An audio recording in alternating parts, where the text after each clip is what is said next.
The story begins after Jake Sully and his wife Neytiri have their first newborn son named Neteyam. Then they adopt a girl that came out of Grace's avatar and call her Kiri. Then they bring their third and fourth child and call them Luak and Tuk.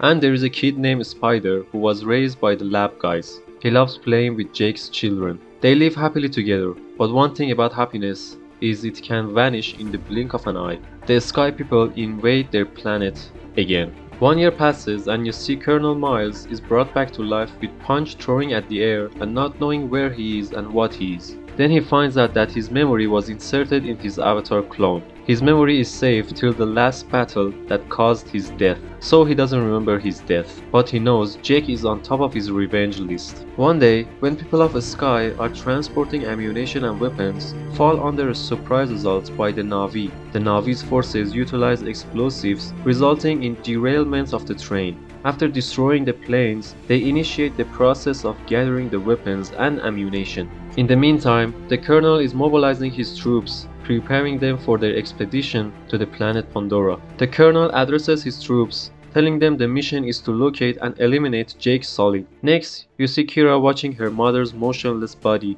unknown of who her dad is. The Colonel and his men find themselves stationed in the Bridgehead City, located on the planet Pandora. Upon entering the base, the Colonel introduces himself to General Ardmore. The General states that their mission on Pandora is driven by the fact that Earth is dying, and they must establish Pandora as the new home for humanity. Furthermore, the General reveals that Jake and his forces have taken up residence within a complex network of caves located in a region known as Hallelujah Mountain. However, every time they attempt to infiltrate the cave network, Jake's forces swiftly surround them from all directions within a mere 10 minutes. After concluding the negotiation, the General escorts the Colonel and his team to a location near the residence of their enemies. The Colonel and his team continue their journey through the forest. In the meanwhile, Spider and Jake's children notice footprints of unknown individuals. The Colonel and his men arrive at the abandoned laboratory, only to realize with shock that it is the very same location where Jake and Colonel Miles had their last fight years ago.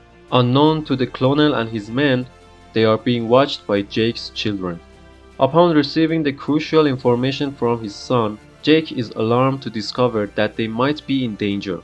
He instructs them to leave immediately and, accompanied by his wife and Neteyam, moves to their location to ensure their safety. Regarding their father's explicit order to leave the area, they got caught by the Colonel and his men. He soon realizes their identities, even his own son. The Colonel quickly radios the Air Force. Only few minutes before the arrival of the backup, Jake and his wife arrive at the location and a fierce fight erupts between them. Jake's children manage to free themselves by activating the smoke grenade. After examining the arrows that had killed some of his men, the Colonel suddenly realizes that Jake's wife is present at the location. As the Colonel tries to distract Neytiri, Neteyam takes action and quickly eliminates the threat. As they attempt to evade the Colonel and his men, the Spider suddenly falls to the ground, ultimately getting recaptured by the Colonel. After all, Jake and his wife are able to successfully rescue their children from the Colonel and his team. After the traumatic incidents, Jake decides to leave the village and discusses it with his wife. Neytiri is strongly opposed to the idea of leaving. However, Jake warns that if they force the Spider to talk, he may reveal our location and put the entire tribe in danger. As Jake had guessed, the Spider is being tortured, but despite the intense interrogation, the Spider is resisting. The Colonel has a subconscious sense of fatherhood and becomes troubled by the extreme pressure inflicted upon the Spider. He ultimately decides to turn off the device and attempts to communicate with him in a more human way. The Colonel enters the Spider's room. Expressing respect for his loyalty to Jake, he proposes that the Spider join them, but also warns that he can be subjected to the machine again if he refuses. Jake performs the ceremony of passing on the leadership and embarks on a journey into the unknown. After a long journey, they finally reach the Reef People. They enter the village of Metkaina. Following introduction, Jake asks Tonowari, the chief of the Metkaina, for help and requests shelter. After acknowledging Jake's reputation as a great leader, Tonowari agrees to their presence and assigns his sons and daughters to teach them how to live on the sea. The children begin to explore their new and unfamiliar surroundings, discovering a world no less beautiful than their own forest. They begin to learn how to ride on an animal called an elu in the water. Jake, however, prefers to ride the warrior mounts. This is a more challenging task than riding the elu. In the meantime, the colonel is trying to be like Naviz and finds a flying animal for himself. The kids start the breeding practice and Kiri develops a deep connection with the water and its inhabitants, spending hours observing and understanding the sea and its creatures. One day, she was captivated by the play of sunlight on the sandy seafloor. Next, you see Kiri is surrounded by Tonowari's son named Anung and some of his friends. They mock her and call her a freak. At that moment, Luwak arrives. The children not only harass Kiri, but also turn their attention to Luwak, causing Neteyam to finally intervene. In the end, a fight breaks out, and they begin to exchange blows with one another. Upon this incident, Jake becomes angry and instructs his children to apologize to Anung. Luwak approaches Anung and offers an apology, to which Anung accepts and they shake hands. Anung invites Luwak to join them on a hunting trip outside the reef. Despite not having his father's permission, Luwak agrees to go along. Anung instructs Luwak to use a specific sound from his throat to call the fish. Unbeknownst to Luwak, Anung and his friends mock him and then leave him behind in the dangerous location. Luwak successfully catches a fish and excitedly returns to Anung and his friends, only to find that they have disappeared. Luwak comes to the surface and suddenly a dangerous fish spots Luwak and launches an attack. Unable to defend himself, Luwak desperately tries to flee and hide, but the wild fish relentlessly pursues him. Luwak was running out of breath and had to surface as quickly as possible for air. Just as Luwak emerges from the rocks, that angry fish spots him and launches an attack. In a moment of desperation, a larger fish appears and comes to his rescue. Luwak, who is running out of breath, struggles to reach the surface and eventually faints. When Luwak opens his eyes, he realizes that he is riding on the back of the same large fish that had saved him. It's a tulkun fish. Luwak expresses his gratitude to the tulkun for saving his life, and in return, he makes a valiant effort to remove the arrow that injured its fin. After Solid's family realizes that Luwak is alone, everyone begins to look for him. However, Tulkun had already taken Luwak to his village, keeping him safe from harm. Luwak's parents, who didn't know what was going on, are angry that Luwak worried them so much.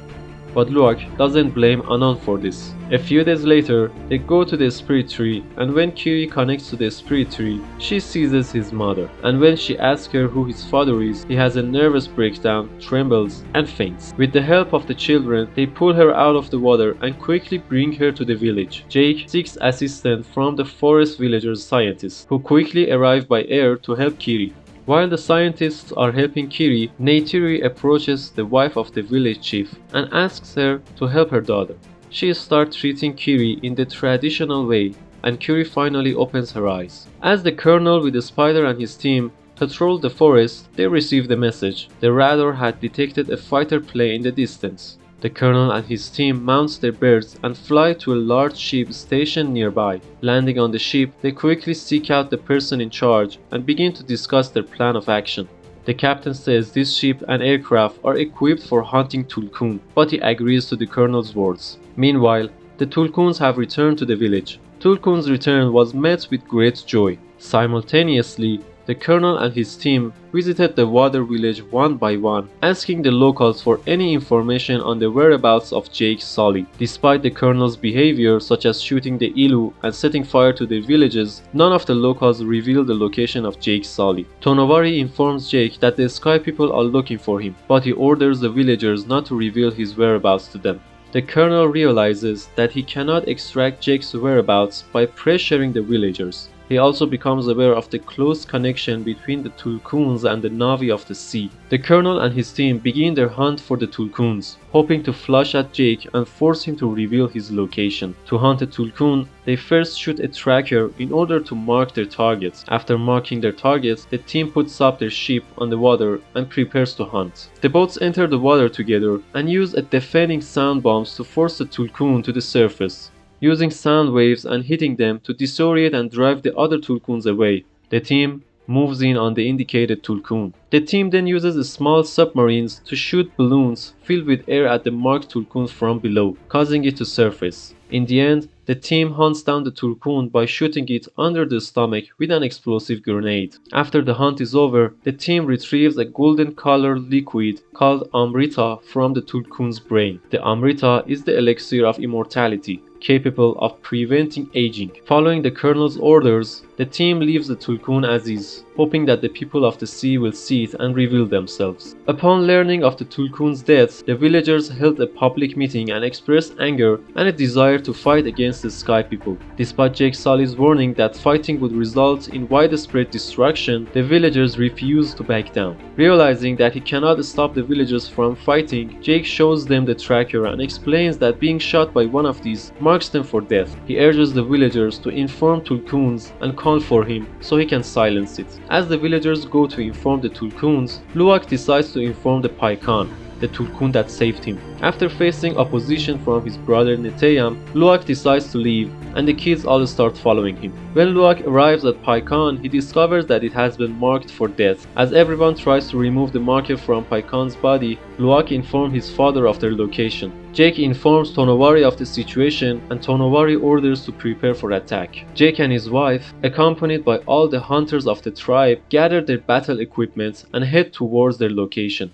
While the hunters prepare to track down Paikan, the colonel sees Jake's children. Children successfully remove the death sign from Paikan and the group flees from the sea. The hunters quickly launch their ships into the water and deploy sound bombs. The colonel, determined to capture the children alive, orders the firing to cease and instructs the team to pursue them with their submarines.